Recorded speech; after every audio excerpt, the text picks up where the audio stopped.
So does this come down to like a real desire for the truth, and because alternatively a desire for my truth and not me to be right and the other wrong and things like that? Yeah, it's weird, isn't it? Because when you have a desire for your truth, what you call your truth, which is no such thing. There's only God's truth and then there's everything else. So God's truth is the only truth, and yours, either you have a part of God's truth and therefore you will know the truth, or you don't and you won't. It's as simple as that. There's no such thing as Paul has a truth independent to God. That's never going to happen. Never will happen. Never going to happen, right?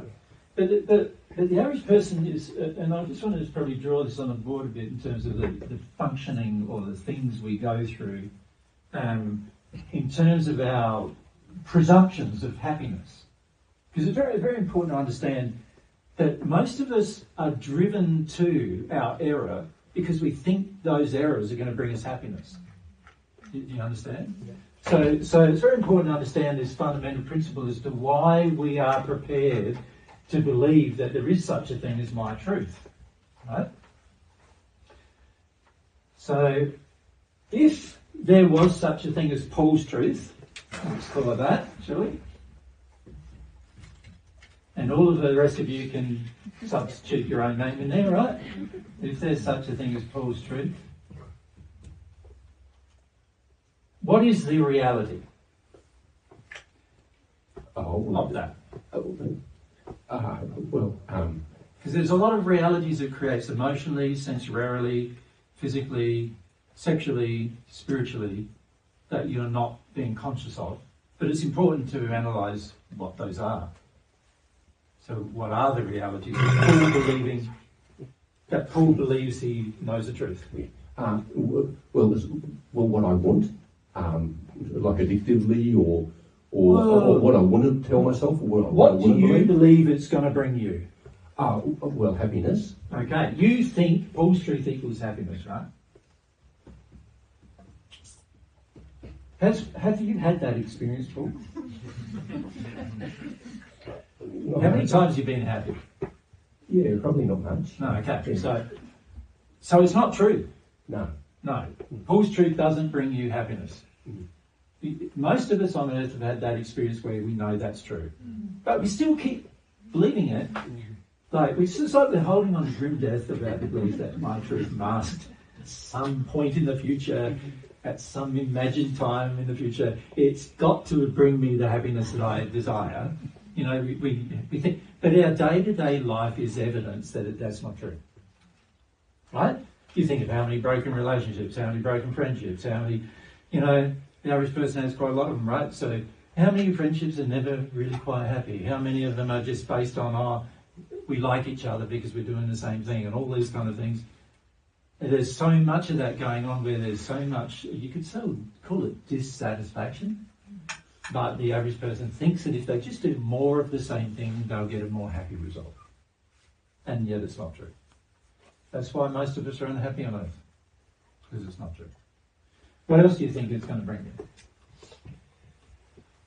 you? Superiority. Okay. Being better than others. Yeah, but you're not better than me, so...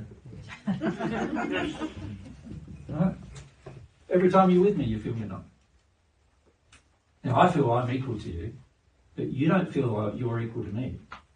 Every time we're together, you feel lesser, right? This is why you avoid my company a lot, right? So is it bringing you what you want? No. Holding on to Paul's truth doesn't bring you what you want, just like me holding on mine wouldn't bring me what I want either, I must say, right? This applies to all of us. Yeah? What else do you think it's going to bring you?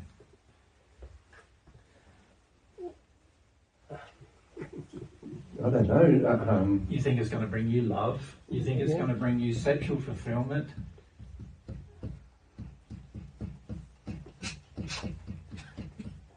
What else can I help you with more? Status, perhaps. Status, yeah, okay. What else? Power, perhaps. Power, okay, yeah. Okay. That's just a few. We could go on a lot. The average person doesn't do a lot of self-analysis and see, this is what I believe my truth will bring me, and then the average person never looks at their life goal and goes, has it brought me these things? Like, really, honestly, has it brought me these things? Right? You look at even the most arrogant, pig-headed people in the world with the most power and they only believe their truth. Someone like Trump sort of comes to mind because he's very much like that. He's got a lot of bad things going on in his life. He's quite unhealthy. You know, there's a lot of bad things going on in his life. Not many people are happy with him, understandably. You know, he causes a lot of friction amongst people. He's triggered some wars. Lots of people have died because of him and his truth. The results aren't very good. Right? So the average person does believe this, right? Does believe it. But the evidence in their life is completely the opposite. Right? So what's the problem? Can you see what the problem must be? The problem must be that Paul believes in this fiction. It's a story that this is going to happen. You believe the fiction. And almost everybody you meet believes these fictions, right, on earth. Usually these fictions only die away once a person starts progressing in the spirit world, you know, where they get to that, you know, because it's very confronting when you get to the spirit world when you believe these things, because you arrive in the hells and you think you should arrive in heaven, if you're arriving anywhere. You think you're great, so you should be rewarded, right? So it's a huge confrontation of reality. This is a fiction, a unreality. It's not true, it's not real, it's never going to be, because there's no such thing as Paul's truth. And the trouble is, when I believe there is such a thing as my truth, I'm basically saying that there is a thing that's real that from God's perspective isn't even real. Right? So my very foundation for then living becomes this, what I believe is real, and the whole lot of it is not real. Can you see the problem? Yeah. So when we're driven into holding on to what we call our truths, it's because we think that these things, and I must say many, many other things, are going to come from that. We believe there's going to be positive benefits to our holding on to our truth, even though the evidence in our lives is against that belief. It's already proving to us to a large degree that that belief isn't true, right? And yet we still want to hold on and believe. That's what I call a stubborn person. Make sense? You're a very stubborn person. But I must say, join the club. Yeah. Right? So because you know, the issue is that many of us want to hold on to this sort of concept that what I think is real is real. Right? Not on God determines my reality. No, that's not the way we're thinking. We're saying I determine my reality. So functionally, it's the very first injury that was ever presented, you know, that ever was created by humans, which was, I am God, I determine reality. And God's going, you silly boy. You don't determine reality. You know, God's laws and God's creation, God is the only real thing, the real soul. Everything else is a created being, you know, so therefore God determines reality. God created the laws. Those laws determine your reality. God created you. God determines whether you exist or not. God creates your reality. He's done that right from the beginning of any of the universe ever being created. It's all begun with the idea that God actually created the reality of it. And us clever people, we go, oh, there's no such thing. We even get to the stage where we philosophize and start saying, oh, there's no such thing as reality. We're really just living in some kind of, computer simulation, there's all these philosophical things that go on about all that stuff, And isn't it so wonderful? I'm so clever coming up with that idea, And so, and all of it's just so much crap, and then you can understand why, because it is so untrue, and it's causing lots of pain and suffering. And at some stage, we've got to join the link between our own truth and pain and suffering. And we're not. We're sort of going, all I've got to do somehow is get to know a bit more of God's truth without thinking, no, what I've really got to do is give up all my own truth. Make sense? The average person's not thinking that when they hear truth. They go, oh yeah, I need to learn more of God's truth. And I'll go, there's only God's truth. There's not more of God's truth. There's only God's truth. And what you've got to do is learn to give up everything you think you believe, everything you think you know, everything you think you understand, everything. You've got to give all that up for the sake of learning what God's truth is. That's got to be done. For you to be happy. It makes a lot of sense if you think about it, because if God created you, he knows what's going to make you happy. If God created the very emotions that you can have to be happy, then he must know how they work. If God created the laws that even cause your soul to feel emotion, then he must know how that emotion flows. He must know all that, right? If God created the ability for you to understand what different inflections of emotion is, then he must know what causes those emotions to flow. He must know all that. So what's the point of me knowing anything except God's realities? No point, right? Really. And this is why we've got to get to the stage where we go, okay, the only reason why I'm holding on to this concept, like I've shown up there, of my own truth, Paul's truth, my own truth, the only reason why I'm holding on to it is because I believe that it's going to bring me those things that I think are going to be good for me. And some of those things are not even good for me. Like superiority is not good for you. It really isn't. Like every time there's someone who feels superior, there's always someone who feels inferior. Right? If we all felt equal, we didn't have that. And therefore we'd all be like, we would all not know what it feels like to be looked down upon. Wouldn't that be wonderful? Yes. Like imagine growing up in an environment where you've never been looked down upon in your entire existence and you don't even know what that feels like. Wouldn't that be great? Like, that'd be like blissful, wouldn't it? To know that. And what about the freedom that would give me? Like I'd be able to just go and do this and nobody's going to condemn me for it, and I'll go and do that and nobody will condemn me for it. Nobody will feel that better than me. I'll go and do this, go and do that, experiment here, experiment there.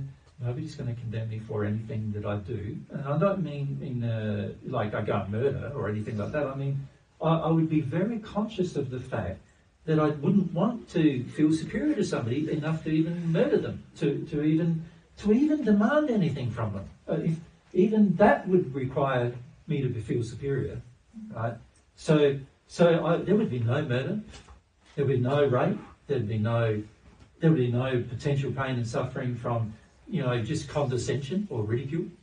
You wouldn't even ridicule anybody, right? All you would do is just present truths and that's it, and give people the opportunity to learn. But when you feel like you're equal to somebody, you're not going, I'm not going to, they're not worth my attention. They're not worth my spending a bit of time with or anything like that. You wouldn't feel any of those things, right?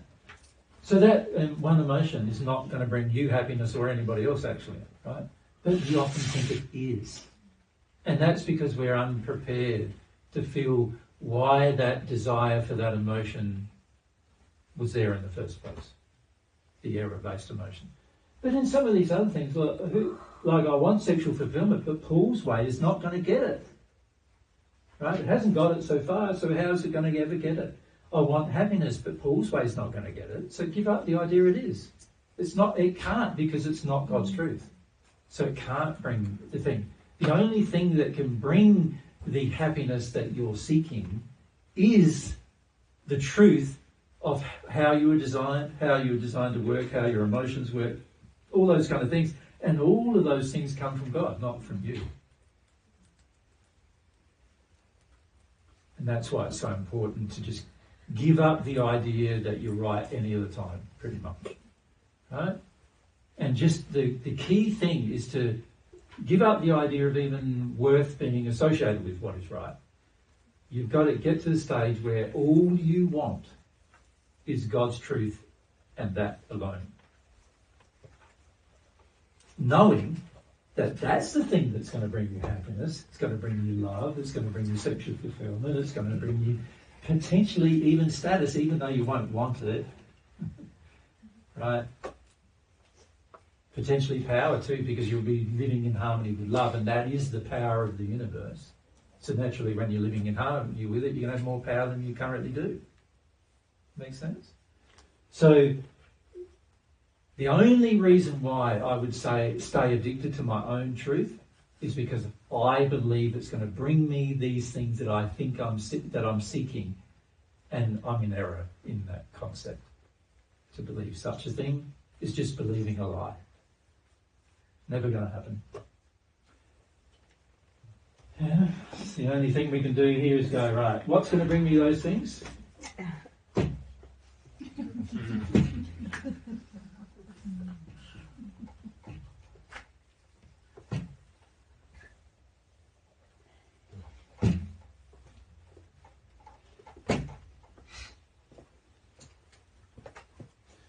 I'm going to have to give up some things that I think are good, because God knows they're not good for me, and that's part of God's truth too.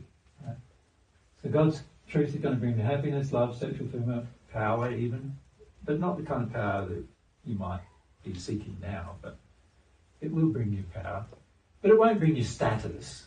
Like status is it might bring you honour where people respect you, certainly. It won't bring you status. It's not going to bring you superiority either, because you'll learn the more and more you practice it, the more you'll learn you're not superior to anybody. Yeah. So at some point, the main reason why we make the decision to reject God's truth in favour of our own is because we sincerely believe that our own truth is the thing that's going to bring us the results of happiness that we're seeking. And that fundamental belief is an illusion. And that is something we need to change. Now, what I notice is that almost everybody we meet, and everybody I've ever seen on earth, has that illusion. And it comes from the God illusion. It comes from the belief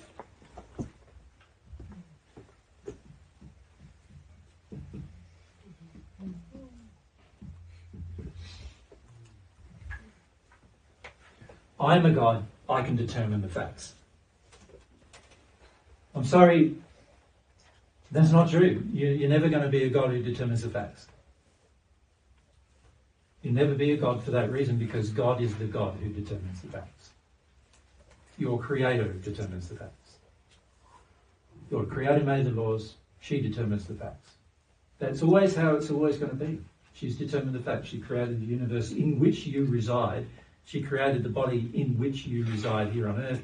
She created the spirit body you have. She created the soul you have. She created the fact that you're half of the soul. She created all the laws that govern all of the operations of all that. She knows the facts. All the facts are hers. They're not yours. All you can do is choose to either reject them or accept them. That's all you can choose. You either choose to accept the facts as God has designed them, or you attempt to reject the reality of those facts. That's all you can choose to do. But when you reject the reality of those facts in favour of your lies, because fundamentally you could say, when we write down Paul's truth, we should have written down Paul's lies. Right? That's what we should have wrote, because that's what they are. You know, the majority are only truths if they're in agreements with God's. That's the only time they were truths. So a lot of them weren't in agreement with God, so therefore they were lies. So we should have, when we call it my truth, we should really be calling it my lies. The lies I tell myself, hoping that they're true, you know. And we need to give up that as a concept. And it's a very important part of learning humility is learning that fact. Learning that actually truth is not I don't own it. All I can do is obtain it through transference from God to me. That's all I can do. I don't own it. It can live in me once it's been transferred from God to me. The truth can live in me. Right? And that's why in the first century I said I'm the way, the truth and the life, because the truth was living in me. Mm-hmm. That makes sense, Paul? The truth itself was living in me, and so I could say, I am the truth, because the truth is living in me. But I didn't say I was the owner of it. The owner of it is God, and all I can do is have it within me, get it within me. Make sense? Yeah. Yeah. So you've got to stop telling yourself the fiction. You've got to stop telling yourself the lie that you can determine what the truth is. You can't. You won't ever be able to do it. It will never happen. Why would you even think it would happen? Well, the only reason why you would even think that is because you've bought off the lie that you're a God. And you're acting upon it. Make sense? And you're not. You're a human. You're a created human. You're always going to be human unless you receive, by transference, from God, something other than human. That's the only way you're not going to be a human. The rest, if you don't do that, you will always be a human. You'll never be a God. There's never going to be a divine spark in you until that happens, until you receive something from God that is divine, that can enter you, and then you'll have a divine spark within you then. But until then, you won't. You'll only be you, a human, just the same as every other human, with varying degrees of intellect, varying degrees of knowledge, varying degrees of experience, varying degrees of emotion, but you'll still be human. Always.